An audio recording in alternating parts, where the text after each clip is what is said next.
What's going on, y'all? Welcome back to our Would You Watch It Again series, the show review your favorite movies, anime, and TV shows. And at the end, answer the only question that really matters: would you watch this over again? I'm your host D, and today I'm reviewing Guardians of the Galaxy Volume 3. Let's talk about it. Going into this movie, my expectations were super low because I did not like the second Guardians whatsoever, and I just thought this was going to be another corny joke movie, but it was actually far from it.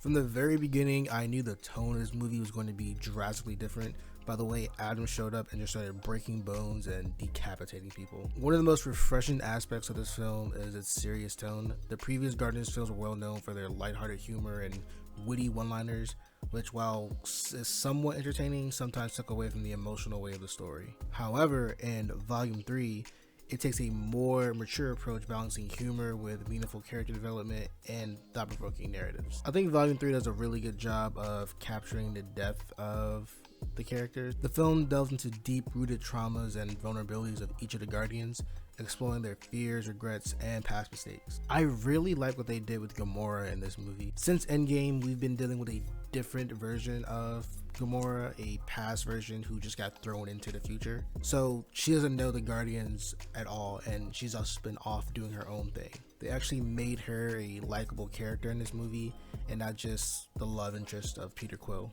The High Evolutionary, who is the villain of the story, is okay, but I don't think he'll be remembered outside of this movie.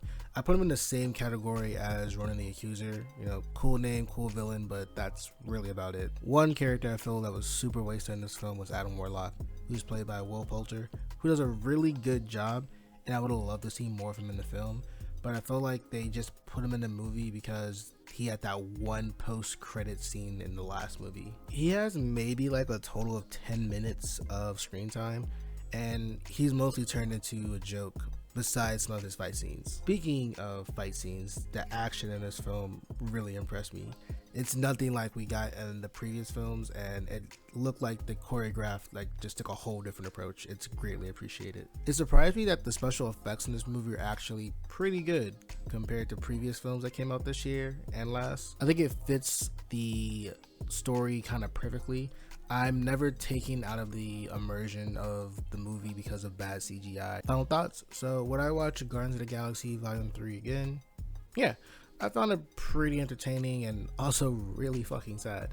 I think it was a pretty good send-off for this random band of characters. If you haven't seen it, I would say you're missing out on a pretty good story and a good closing to a trilogy. And if you have seen it, hey, watch it again.